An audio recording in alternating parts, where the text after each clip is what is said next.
না জানি না, আমি কাকে নিয়ে মন্তব্য করতে চাই না, শুধু একটি আহ্বান জানাতে চাই। কালিহাতী থানার একটি নং দুর্গাপুর ঐতিহ্যবাহী, যার নাম্বার হলো 1।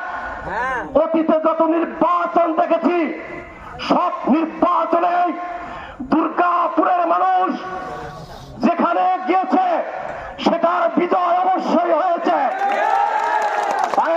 বন্ধুরা আমার, আজকে এই মাঝরাতে আহ্বান জানাতে চাই, 21 তারিখে 1 নম্বর দুর্গাপুর থেকে প্রমাণ করে দিবেন সেই যে সারা কালিহাতী জোরে